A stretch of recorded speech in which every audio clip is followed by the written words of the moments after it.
Bien, donc retour dans le studio pour cette deuxième partie, en direct donc, avec mes deux invités, Christine Tazin et Pierre Cassan. Bonjour. Bonjour Henri.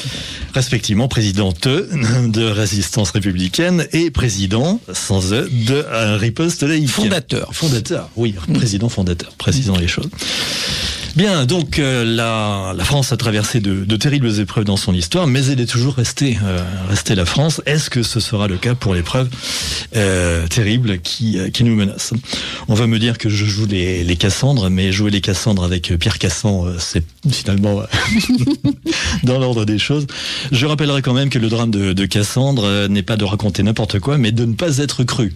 Petite nuance. Plus Cassandre voyait l'avenir avec précision et moins on l'écoutait. Donc, première question, chère Christine, cher Pierre, vous qui avez prêché de nombreuses années dans le désert au sujet de la nature guerrière et conquérante de l'islam, pensez-vous que la bataille de l'évidence soit maintenant gagnée, ou au contraire que les Français de base, je l'ai dire, sont encore dans le déni de réalité? Qu'est-ce qui veut se lancer, Pierre ? Oui, alors il y a une contradiction, c'est-à-dire les Français de base comprennent de plus en plus la réalité de l'islam, et plus ils la comprennent, plus on veut leur empêcher d'exprimer cette compréhension.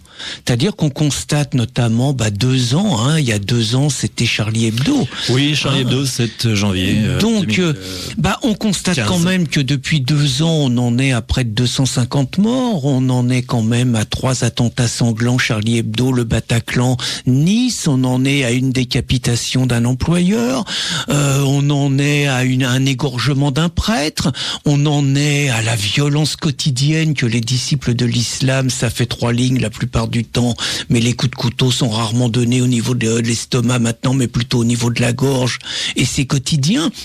Donc on en est à tout ça, tout le monde comprend qu'il se passe quelque chose en France, et en même temps l'appareil d'État fait tout pour empêcher les gens de l'exprimer et de s'organiser. Par exemple, les procès se multiplient, et vous voyez tous les procès qui se multiplient, c'est intéressant à voir. Tous les procès qui se multiplient tournent autour de l'islamisation de la France et de vérités qu'on veut empêcher d'exprimer. Par exemple, Robert Ménard, maire de Béziers, passera au tribunal le 8 mars prochain. Il s'est permis de dire que 90% d'élèves musulmans dans une école dans sa ville, ça peut poser problème au tribunal. Christine Tazin, le lendemain de l'assassinat des 2 policiers à Magnanville, Christine Tazin s'est permis de dire islam assassin. Dans l'histoire, on a accusé beaucoup d'autres dogmes d'être responsables de situations sanglantes. Christine Tazin est traînée au tribunal suite à un signalement de la LICRA. Nous, Riposte Laïque, les plaintes se multiplient contre nous. Vous aurez par exemple Georges Bensoussan, qui est donc l'auteur du texte Les territoires perdus de la République il y a 14 ans, qui s'est permis de signaler que l'antisémitisme existait essentiellement par l'idéologie de l'islam et du monde arabo-musulman aujourd'hui en France. Il est également traîné devant les tribunaux. Donc, pour répondre à votre première question, on a un peu un grand écart, c'est-à-dire que comme si ce régime, comme si ceux qui font l'opinion voulaient interdire aux Français de dire et de constater une évidence. Parce que le dire et le constater, c'est naturellement remettre en cause tous les cautères sur les jambes de bois qu'on met, l'histoire de l'islam de France, des musulmans modérés, des musulmans patriotes, des migrants. C'est tout ça qui s'effondre si réellement les Français peuvent mettre des mots sur la situation. Alors, quelle est la cause de cet aveuglement de la part des médias et de la classe politique du système? Est-ce qu'on peut citer par exemple l'argent du Qatar ou de l'Arabie Saoudite qui les arroserait largement? C'est une idée que j'aimais. Christine? Ça n'a rien d'un secret, je crois, effectivement. C'est que le Qatar achète de plus en plus nos fleurons, notre patrimoine. Achète-t-il nos hommes politiques? Et forcément nos hommes politiques. Quand vous avez un groupe... Et nos médias, peut-être, un groupe d'amis du Qatar à l'Assemblée nationale qui rassemble plus d'une 50aine de députés qui vont régulièrement voir au Qatar s'il y fait beau. Je doute qu'ils payent leur voyage et je me doute qu'il y a des petits cadeaux intéressants, etc. Donc ça, c'est déjà un point. Le deuxième point, c'est l'idéologie anti-France souffrance et haine de notre pays qui se développe chez nous depuis 40 ou 50 ans, qui forcément aide à cette criminalisation de la critique de l'islam, qui est liée aussi au conflit palestinien-Israël, puisqu'on veut nous faire croire que les gens seraient pas contents à cause de l'existence d'Israël. Et enfin, on a quand même ce que Batior a révélé dans pas mal d'ouvrages, qui est tous ces contrats. L'auteur du concept d'Eurabia. Voilà, tous ces contrats qui ont été signés et présenté dans une revue qui s'appelait Eurabia, donc c'est pas elle qui l'a inventé, c'était une revue construite et par l'Europe, l'Union européenne, et par les pays exportateurs de pétrole, qui disait qu'en échange d'un pétrole peu cher, il fallait qu'on s'engage à une immigration musulmane, à changer les livres scolaires pour donner une vision positive de l'islam, à construire des instituts de la culture d'islam et tout ce qui va avec, et donc et à criminaliser toute critique de l'islam. Donc tout ça, ça fait 40 ans maintenant, bientôt 50 ans que ça dure, et ça forme quelque chose d'énorme contre lequel nous nous battons, et c'est un peu la lutte du pot de terre contre le pot de fer. Alors vous faites allusion au protocole de Barcelone, qui pas seulement, mais pas seulement, c'est un échange. C'est le protocole de Barcelone est postérieur à Eurabia. Eurabia, c'est quand même la base de tout, puisque ça commence dès les années 1972-73. On a même quelques éléments qui commencent dès 66-67 dans les textes que Batior nous donne. Donc on a vraiment quelque chose qui remonte à très loin et qui est très clair. Et vous avez l'ICESCO, l'équivalent de l'UNESCO pour le monde arabe, qui a sorti une plaquette qui date d'il y a plus de 30 ans, qui montre très clairement comment il faut modifier l'enseignement en France et dans les autres pays européens pour que l'islam soit considéré comme faisant partie de notre civilisation et soit peu à peu mis en avant. Alors Pierre Cassin, vous parliez tout à l'heure des territoires perdus de la République, sous la direction de Georges Bensoussan. Ce livre faisait le point de manière très précise sur l'antisémitisme, le racisme et le sexisme en milieu scolaire. C'était ça, son intitulé, son sous-titre. Et il rassemblait, c'est un livre qui est paru en 2002, il rassemblait des témoignages d'enseignants et chefs d'établissements scolaires. On a vraiment l'impression que depuis 15 ans, la classe politico-médiatique n'a rien appris et rien compris. Comment est-ce qu'on peut imaginer que ça puisse durer? Ils n'ont pas voulu, parce que en 2002, c'est les territoires perdus de la République. En 2004, c'est le rapport Aubin, qui a été enterré par le ministre de l'Éducation de l'époque, Fillon. D'accord. François. Pas Farid. J'ai failli. Mais bon, loin de nous d'infuser les gens. Nous, c'est pas non, bien sûr. C'est pas vous, Ali Juppé, j'espère. Nous, on a relayé, mais c'est pas nous qui avons Sinon, on a informé nos lecteurs. Oui, bien sûr. On a quand même un devoir. Oui, bien sûr, l'information, c'est tout à fait légitime. Et donc, on ne peut pas dire que les politiques ne savent pas. Ça n'est pas vrai. Ça n'est pas vrai. Ils ont accès à tous les rapports des RG ou ex-RG qui montrent depuis 40 ans une situation catastrophique. Le rapport Aubin est très clair. Ce qu'il raconte, on a l'impression que ça se passe actuellement. Ça se passait déjà en 2004. Ce qui se passait dans les collèges et dans les lycées des banlieues, mais c'est abominable. Le refus de la mixité, les revendications communautaristes sur les vêtements, sur l'alimentation, sur les cours refusés par les élèves, par des gamins, c'était monstrueux. Ça a été enterré délibérément. Ça allait même très loin, puisque le signe plus était refusé parce que ça ressemblait à une croix chrétienne. Oui, mais entre autres. Il y avait ça qui est amusant. Entre autres, le refus de... Vas-y. Oui, ce qui est intéressant quand on regarde ce rapport il y a 12 ans, donc le rapport Aubin est sorti en 2004, et ce qui est intéressant, c'est qu'on voit déjà les premiers symptômes d'un État dans l'État, c'est-à-dire une espèce de gangrène intérieure qui progresse, et qui veut imposer quelque part des lois particulières, c'est-à-dire l'État dans l'État, c'est deux populations qui se regardent et qui n'ont pas du tout les mêmes codes. On a eu le fameux rapport de l'Institut Montaigne. Oui, effectivement. Qui a quand même, pour aller dans ce sens, qui a expliqué que, alors d'abord, ces gens-là ont dit qu'avec 3 à 4 millions de musulmans, ce qui est quand même intéressant parce que c'était les chiffres qui étaient donnés déjà en 1998, mais surtout, ils ont donné 2 chiffres qui ont retenu l'attention, c'est 29% de musulmans qui considèrent que les lois de la charia sont supérieures aux lois de la République. Les gens qui citent cette étude oublient toujours de dire que certes il y a 29%, mais que parmi les mineurs c'est 50%. Effectivement, oui. Il faut regarder, l'Institut Montaigne fait toujours la différence entre les moins de 25 ans et les plus de 50 ans. Et donc c'est 50%, et donc c'est naturellement c'est 10 millions de musulmans, donc je vous laisse réfléchir à ce que ça fait. Mais ce qui est intéressant, c'est justement de voir cette espèce de bombe à retardement sur laquelle la France est assise, bombe à retardement que les irresponsables, pour ne pas dire les criminels qui nous dirigent, continuent d'alimenter en faisant venir de plus en plus d'immigration, en concédant de plus en plus de concessions à l'islam par la politique de l'invasion migratoire. Et quand on lit, moi je vous avoue que j'ai lu 3 fictions ces derniers temps qui m'ont beaucoup marqué et qui vont toutes sur le même sens, c'est-à-dire Laurent Oberton d'Iria, Lady de Mantes, qui est pas mal également, et Le Grand Rembarquement.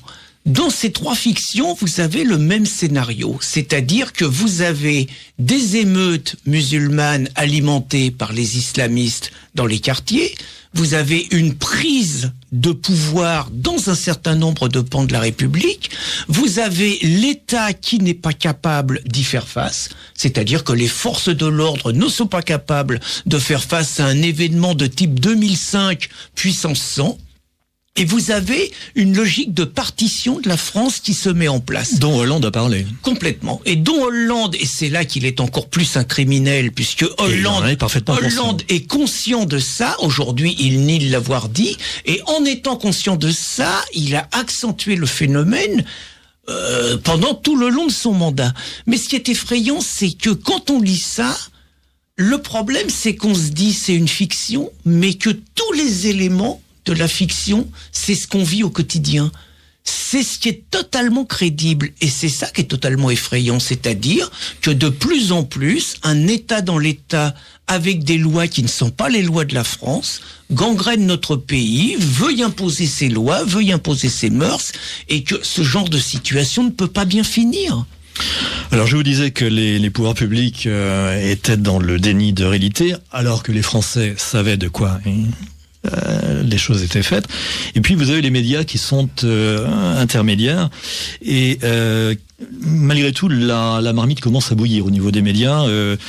J'ai sous les yeux, alors vous allez me dire c'est minutes, donc des gens qui n'ont pas leur langue dans leur poche, mais j'ai le numéro de février 2016, enfin un numéro pardon de février 2016, et qui traite de la menace salafiste qui se répand en France. Avec des propos extrêmement clairs, puisqu'il s'agit d'une note du SCRT, qui est le service central du renseignement territorial, c'est ce qui a succédé au RG, et qui met les choses de manière, qui dit les choses de manière très très clair. Et donc, nos confrères de Minutes se sont procurés cette note de service et qui est assez alarmiste.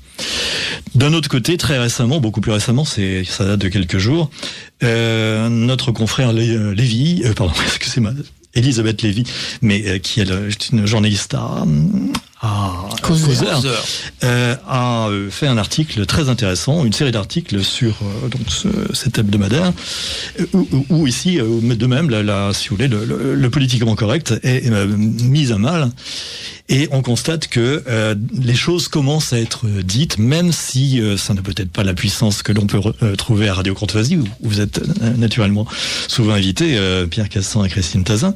Mais il y a des choses intéressantes qui sont dites. Alors je cite Elisabeth Lévy, ce n'est pas moi qui parle, ouvrez les guillemets. Aussi douloureuses soient les pertes que nous inflige la violence djihadiste, ce n'est pas elle qui menace à long terme la cohésion et l'existence même de notre pays, c'est la sécession culturelle dans laquelle est engagée une partie de l'islam de France et d'Europe. Voilà. Donc les choses sont très cadrées.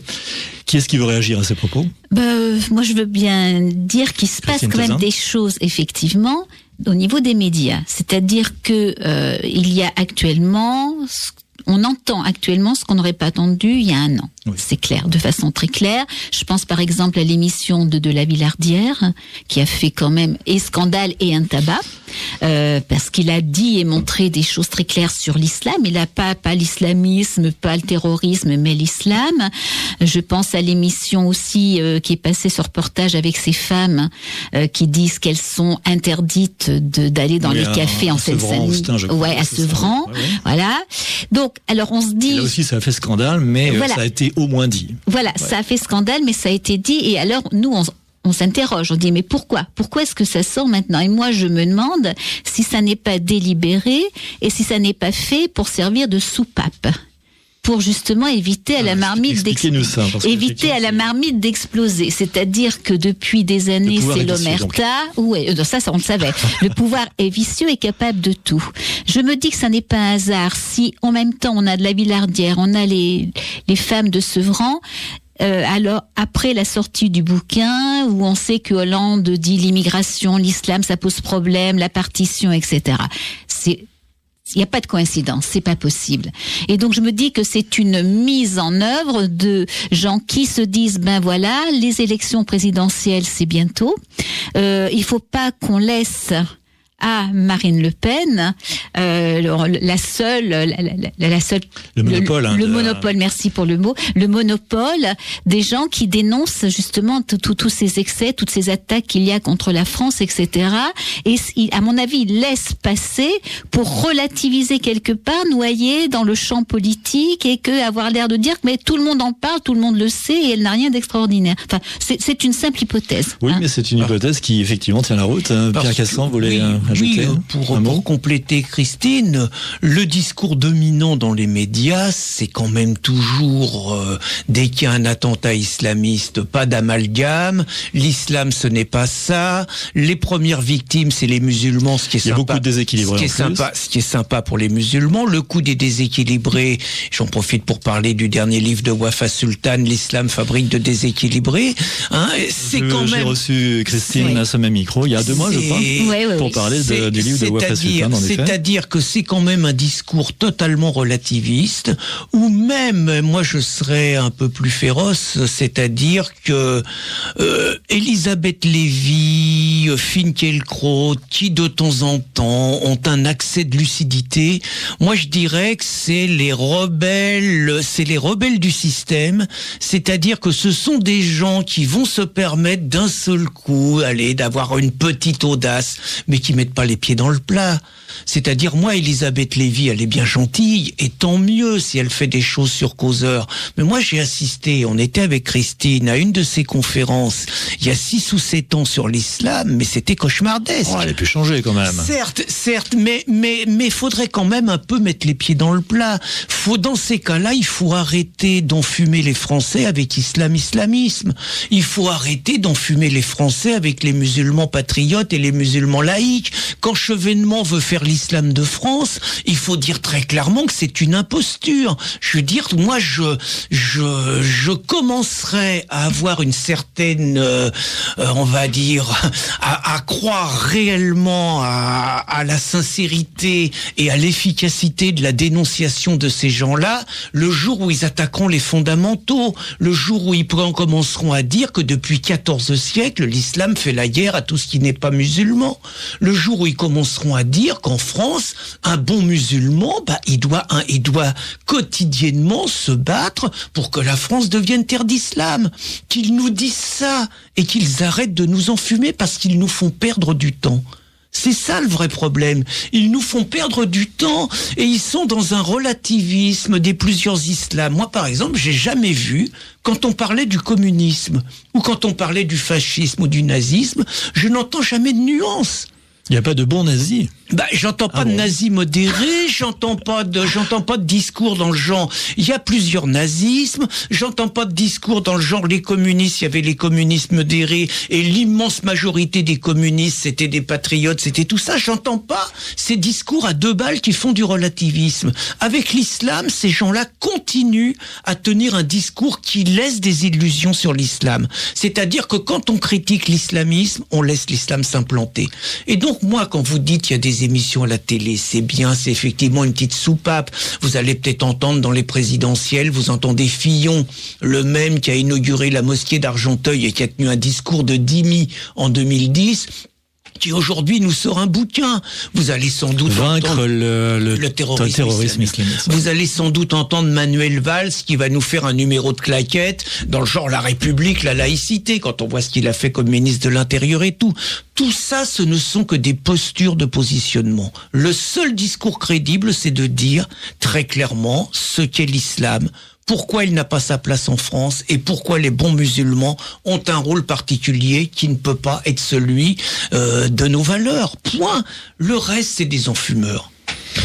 Alors, en ce qui concerne le nombre de morts dus à l'islam, il faut bien remarquer que effectivement, il y a beaucoup de musulmans dans l'histoire. Je regarde beaucoup moins que ce qui est dit.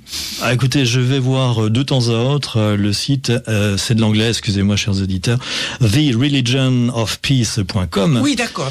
Et alors là, vous avez quand même un panorama qui est saisissant de l'islam dans le monde. Vous avez des centaines, voire des milliers de morts par mois, et dans les pays essentiellement musulmans eux-mêmes. Bon, arabo-musulmans. Donc, c'est une religion qui est autodestructrice en quelque sorte, puisqu'elle s'attaque à ses propres enfants. Enfin, elle s'attaque, c'est un système totalitaire et non pas une religion à mes yeux. Un système totalitaire qui ne connaît que la force, la violence et la mort contre ceux qui sont considérés comme des ennemis. À partir du moment où ils se battent au nom de l'islam et que un certain nombre de versets sont très clairs pour dire celui qui pactise avec les infidèles, celui qui fait ceci, qui n'imite pas le prophète est un ennemi, tout est ouvert pour effectivement faire des règlements de compte. Et celui qui ne fait pas bien le ramadan, celui qui a été vu en train de boire un verre d'eau mérite d'être tué. Et quand on veut le pouvoir, on tue. Et Religion of Peace, donc, qui est un excellent site, indique donc qu'on en est depuis le 11 septembre 2001. C'est leur date de départ, en effet. À 30 000 attentats mortels. 30 000 attentats mortels commis dans le monde au nom de l'islam, très souvent entre chiites et sunnites et vice-versa, ou contre des gens qui sont accusés de prendre quelques libertés avec la parole sacrée du prophète, ou tout simplement pour installer la panique dans le pays, dans les pays comme la Tunisie par exemple, saboter l'économie du tourisme. Enfin bon, tout est bon finalement pour imposer la terreur. Effectivement, 30 000, on peut aller plus loin, hein. Je crois que c'est un chercheur américain. Bill Warner. C'est un chercheur américain, donc Bill Turner. Warner, pardon, oui, qui a montré que depuis la création de l'islam, on en est à 270 millions de morts. 270 millions de morts. Dont en particulier le génocide des hindous. Notamment 80 millions d'un seul coup. Ouais. Donc ça, c'est des chiffres dont on ne parle pas. Donc c'est des chiffres. C'est des chiffres. Encore une fois, je parlais tout à l'heure des médias et tout. C'est des chiffres que moi j'aimerais entendre sur un plateau de télévision. Qu'on mette ces chiffres-là sur la table. Faites-vous inviter par.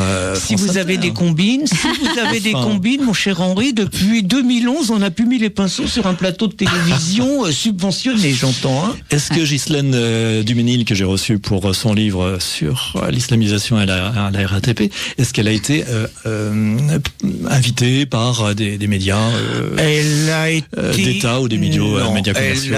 Si on doit être honnête, elle a eu un coup de téléphone de Jean-Michel Apathy dans une émission où on parlait de la RATP qui a duré 3 minutes, et sinon Ghislaine Duménil a été interviewée par beaucoup de journalistes étrangers. En particulier par un journaliste d'Arte, et ses propos ont été assez fidèlement retranscrits. D'ailleurs, il n'y a pas eu beaucoup de censure. Avec une différence sur le titre en Allemagne et le titre en France. Le titre en Allemagne était beaucoup plus clair que le titre en France. Et ce que nous disait Ghislaine Duménil justement sur la réalité des journalistes, elle disait, c'est curieux, les journalistes étrangers ne m'interrogent toujours que sur des faits. sur ce que j'ai vécu à la RATP. C'est une conception déontologique très différente. Et en France, au bout de 3 questions... entre les journalistes français et en France, au bout de 3 questions, on me demande si je vote Front National. Voilà. C'est la seule chose qui les intéresse. C'est juste une petite différence. Et l'émission où elle passait sur Arte est passée comme par hasard, fort tard le soir. Bien sûr, il vaut mieux que ça évite, parce que les enfants auraient pu être choqués par de tels propos, bien sûr. Voilà, absolument. Que pensez-vous de la récente affaire, je mets affaire entre guillemets, Gilles Clavreul de la DILCRA qui s'est fait épingler, allumer, parce qu'il avait un petit peu mis en sourdine l'islamophobie dans ses propos. La DILCRA, c'est la direction interministérielle, je ne sais quoi, contre le racisme et l'antisémitisme. Ils se sont adjoints récemment l'homophobie, bien entendu, mais en revanche, l'islamophobie a un petit peu disparu de leurs propos. Qu'est-ce qui se passe ? Alors moi, d'abord, faut savoir qui est Gilles Clavreul. Gilles Clavreul, c'est un énarque proche de Manuel Valls. Il y a à gauche, on va dire, un pan de la gauche qui cherche à récupérer le combat laïque. Le moins qu'on puisse dire, c'est que la gauche a complètement trahi la laïcité depuis maintenant des années et que on va dire, par complaisance avec l'islam, la gauche a fermé les yeux sur des entorses ou des accommodements raisonnables avec la laïcité qu'elle n'aurait jamais toléré de la droite. Donc Gilles Clavreul, c'est ça. Vous avez des pans de la gauche qui ne veulent pas abandonner le refus de l'islamisation de la France au seul Front National. Et donc qui essayent de montrer qu'il reste à gauche quand même des gens attachés à la laïcité. Et Valls essaye de surfer là-dessus. Valls, qui est quand même l'homme qui a inauguré la mosquée de Cergy, qui a inauguré la mosquée de Strasbourg, qui a multiplié les complaisances avec l'islam, qui a expliqué que le rôle des Français, c'était de montrer que l'islam était compatible avec la République. Bon, un imposteur. Mais vous avez donc des gens de gauche qui ont fermé les yeux sur l'offensive de l'islam, qui essayent de se refaire une santé. Et je pense qu'il faut comprendre Clavreul comme ça. Parce que Clavreul et la DILCRA, c'est bien gentil, mais c'est quand même les flics d'Internet qui sont là pour continuer la police contre tous les médias alternatifs. Nous, on le sait, on se prend une plainte par Clavreul. Donc, vous comprendrez bien qu'on va pas, même s'il peut dire des choses intéressantes sur l'islamophobie. Justement, il n'en dit pas. Il a occulté dans son discours le terme d'islamophobie. J'ai envie de dire, c'est une façon pour la gauche de continuer à essayer d'exister et à montrer qu'à gauche, il demeure des gens qui sont attachés à des principes laïques. Je pense réellement que Clavreul, c'est Valls et qu'il n'y a rien à attendre de cette mouvance. Par ailleurs, il faut quand même rappeler que l'islamophobie n'est pas un délit, contrairement à ce que voudrait faire croire et ce que dit et affiche sur tous les murs le CCIF. L'islamophobie, c'est effectivement la peur de l'islam et donc le refus de l'islam, point barre. L'islam n'étant pas une race, on a tout à fait le droit d'être islamophobe et on ne peut pas en faire un délit.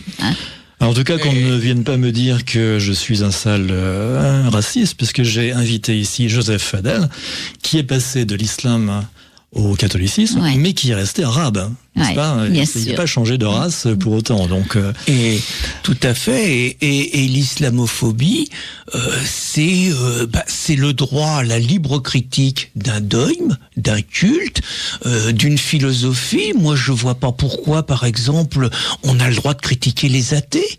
Moi, j'ai pas de problème avec l'athéophobie, j'ai pas de problème avec des gens qui nous disent vous êtes dans une culture de mort, vous avez pas honte. Ils ont le droit de dire ça. On a le droit de critiquer le catholicisme, on a le droit de critiquer le capitalisme. On a le NPA, n'est-ce pas ? On a le droit d'être anticapitaliste, on a le droit d'être anticommuniste. On a le droit d'être anticommuniste, on a le droit d'être antisocialiste, donc je vois pas pourquoi il y aurait une exception sur l'islam. Si ce n'est que l'exception sur l'islam, c'est l'application de la charia. C'est ça. C'est-à-dire, vous avez les droits de l'homme en islam, qui sont très clairs en terre d'islam, 1990, Convention du Caire, article 23, la liberté d'expression est permise à condition qu'elle soit compatible avec la charia. Et la charia interdit de critiquer l'islam. Donc quand on veut instituer un délit d'islamophobie en France, on met de la charia dans le pays qui, paraît-il, est celui de Voltaire. Dans la lettre d'information, lettre confidentielle, faits et documents de fin octobre dernier, je relève l'information suivante. Lors du dîner annuel de la Grande Loge de France, le 24 septembre 2016, le président de la LICRA, votre ami Alain Jakubowicz, s'est livré à un vibrant plaidoyer en faveur de l'accueil des réfugiés sikhs en Europe, en France et en Europe, appelant ses frères maçons, je cite, à terrasser l'islam politique qui distille le poison du communautarisme et l'extrême droite en passe d'arriver au pouvoir sans violence démocratique. Bon. Fin de citation. Autrement dit, le président de la LICRA met sur le même plan le patriotisme des goyim que nous sommes, qui défendent leur territoire, et l'islam radical. Est-ce que ça vous inspire un commentaire, hein, Christine ? Ça ne nous étonne pas. On sait que la LICRA, comme le CRIF, etc., ne représentent qu'eux-mêmes. C'est-à-dire que on a un petit groupe qui, depuis des années, est idéologiquement complètement perverti, ne représente pas les Juifs qui, malheureusement, sont de plein fouet à subir l'antisémitisme musulman. Ça, c'est une réalité. Et donc, la LICRA nous poursuit, nous dénonce. Et donc elle est forcément mondialisante, forcément pro-immigration. Il y a rien à en dire. Ça fait partie des traîtres à la nation, tout simplement. Vous savez, il y avait dans les années 40, il y avait des bons Français qui faisaient des signalements. Je veux dire, 75 ans après, il y a toujours des bons Français qui font des signalements. Aujourd'hui, parmi les bons Français, vous avez la LICRA, vous avez le MRAP, vous avez la Ligue des droits de l'homme, vous avez SOS Racisme. La combine est simple. On fait un signalement, les heures les plus sombres de notre histoire, camarades. On fait un signalement au parquet. Et c'est facile parce que le parquet, il est exactement sur la même sensibilité politique que les associations antiracistes. Autrement dit, on fait un signalement pour un article de Christine Tazin, un article sur Riposte Laïque, un article de Bensoussan, peu importe qui, on fait un signalement. Puis le parquet, systématiquement, il instruit. Je vous dis, 75 ans plus tard, c'est intéressant de faire ce parallèle, puisque la LICRA nous la joue souvent sur les heures les plus sombres de notre histoire. Il devrait réfléchir aujourd'hui à qui il ressemble, 75 ans plus tard. À qui il ressemble. Et qu'est-ce que vous inspire la récente sortie de Monsieur Payon ? Est-ce que vous pouvez nous donner votre sentiment sur la déclaration de Vincent Payon ? Ouais, alors c'est pas le premier. Ce qui est intéressant, c'est que là, ça grogne. Même le CRIF est monté un peu au créneau. La LICRA lui a volé dans les plumes. Mais je ferai remarquer que c'est d'abord...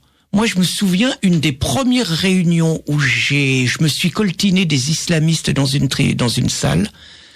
L'argument des islamistes, c'était à cause de gens comme vous, les musulmans aujourd'hui, vous allez en faire les juifs des années 30. C'était l'argument premier des islamistes et c'est un argument dont ils abusent. Je me souviens que Sarkozy, en 2009 à Alger, nous a fait le coup de l'antisémitisme et de l'islamophobie, pour revenir sur la discussion. Cadeau, islamophobie, antisémitisme, racisme, homophobie. Tout ça, c'est pareil. Je me souviens que Mélenchon nous a également fait le coup de ceux qui critiquent l'islam sont les salopards qui ont envoyé les juifs à Auschwitz. En gros, c'est que du classique. Donc là, Payon... D'abord, Payon, il se rappelle plus que c'était c'était dans les années 30, il s'est gouré. Ah oui. Il a dit que c'était il y a 40 ans. Ça rappelle 2017 moins 40, ça fait 1970. C'était Giscard. Ça rappelle. Giscard mettait l'étoile jaune aux juifs, ça rappelle sa copine Caroline Fourest, qui un jour, sans réaction sur un plateau de télévision, avait dit qu'en France, il fallait faire attention quand même avec les racistes, parce que un pays qui avait tué 6 millions de juifs, il fallait pas faire n'importe quoi. C'était la France qui avait tué 6 millions de juifs. Donc pour revenir sur Payon, moi je trouve que ça montre l'idéologue, mais ça montre ce qu'il y a en dessous, parce que c'est des gens qui se prétendent les amis du peuple juif. C'est quand même intéressant parce que si le peuple juif, si les années 30, si l'Holocauste, ça n'a été que la même chose que ce que subissent les musulmans, mais c'est du négationnisme, camarade Payon. Ce qu'il dit, c'est du relativisme, c'est du négationnisme. Je dirais pas qu'il fait du faurisson, mais on n'en est pas loin. Parce que si très franchement les juifs n'ont connu que ce que connaissent les musulmans aujourd'hui dans les pays européens, mais alors il s'est rien passé. C'est scandaleux, mais la LICRA devrait le poursuivre devant les tribunaux pour négationnisme, au nom de la loi Guesso, mais tout à fait. Enfin, je rappellerai quand même que le port de l'étoile jaune a été interdit par le maréchal Pétain, même après l'occupation de la zone libre par la Wehrmacht. Donc ça relativise un petit peu les angoisses de mais ça montre réellement jusqu'où ces gens-là sont prêts à aller par soumission à l'islam. C'est ça que ça montre, jusqu'à renier leurs fondamentaux. Que pensez-vous des récents propos de notre pape François ? Je sais que vous êtes plutôt laïque, mais vous nous intéressez pas anti-catholique. Mais pas anti-catholique. Est-ce que... Pas vous faire de curé pour oui, autant. Oui, c'est ça. Est-ce que les propos du pape François vous inspirent un commentaire ? C'est indémis. Je crois que, mon idée, c'est que lorsque on a forcé Benoît XVI à démissionner pour mettre à sa place un pape immigrationniste et islamophile, parce qu'il leur fallait ça pour effectivement les plans d'invasion et de grand remplacement de l'Occident. Point barre. Donc, il fait son boulot d'antipape, on va dire. Allez, on va faire plaisir aux chrétiens. Donc vous seriez un petit peu cédé-vacantiste sur les bords, finalement. Ce sont des querelles théologiques. Oui, on va passer. Oui, tout à fait. Je cite également Laurent Dandrieux, rédacteur en chef de l'Ars Actuel, qui pourfend le pape François et qui, dans un récent livre, a écrit tout le mal qu'il pensait du souverain pontife. Le livre s'appelle Église et immigration, le grand malaise, sous-titré Le pape et le suicide de la civilisation européenne. Est-ce que c'était pas un peu exagéré ? Ah, pas du tout. On est bien dans une forme de suicide de la civilisation européenne. Si les peuples continuent de voter pour ceux qui veulent leur grand remplacement et donc leur extermination, si les papes mis à la tête de l'Église chrétienne, qui représente quand même encore la première religion mondiale, veut là aussi la disparition du christianisme qui est prévue dans le Coran, on est bien dans une forme de suicide. Ce qui est intéressant sur ce pape, c'était quand il a été élu, quand il y a eu la fumée blanche, toute la gauche s'est émue sur un amalgame. Le pape s'était vidé là. C'était la junte argentine. Je ne sais pas si vous vous rappelez, il y a eu des campagnes, en gros, ils ont mis un fasciste au Vatican, le pape c'était un complice de la junte argentine. Oui, mais le précédent pape, il a été appelé le Panzer pape, donc c'était dans la même veine. Mais là, ça a continué, alors que ce pape-là, manifestement, au bout d'un mois, plus personne à gauche n'a émis la moindre critique contre lui. C'était terminé, le pape fasciste. Là. C'est d'ailleurs devenu une figure de proue de la gauche mondiale. C'est quand même très étonnant. Il déborde Mélenchon. Alors, écoutez, sur l'immigrationnisme, il déborde Mélenchon. Écoutez, je voudrais quand même terminer par une note positive. Marine Le Pen en tête chez les policiers, mais aussi les gendarmes, avec 47% d'opinion favorable. C'est quand même pas mal, non ? Que 47%. Oui, que 47%. Dans cette profession-là, c'est quand même incompréhensible. Oui, ou alors les 53%, c'est ceux qui sont bien planqués dans les bureaux voilà. et qui ne sont pas forcément confrontés. C'est clair. Marine Le Pen en tête dans la fonction publique hospitalière. Qui l'aurait cru ? Marine Le Pen en tête dans la fonction publique territoriale. Et malheureusement, ça me fait un petit peu saigner. Je ne vais pas faire mon outing ici, si j'ose dire. Mais en tout cas, que 7% chez les enseignants. C'est dramatique. Ils n'en bavent pas encore assez. Non, je crois qu'il on va continuer de leur envoyer les petits immigrés. Le mammouth connaisse des heures un peu Pierre sombre peut-être. Bah voilà. Et bien, ils se fassent taper un peu plus souvent. Oui. Bah voilà. Ils en ont pas assez. Chère Christine Tauzin, cher Pierre Cassan, je vous remercie de nous avoir éclairés. Et je précise que en première partie, je recevais Victor Lenta qui nous a parlé de la situation et des perspectives au Donbass. Et que nous avons parlé avec mes deux derniers invités de l'islamophobie 2 ans après Charlie Hebdo.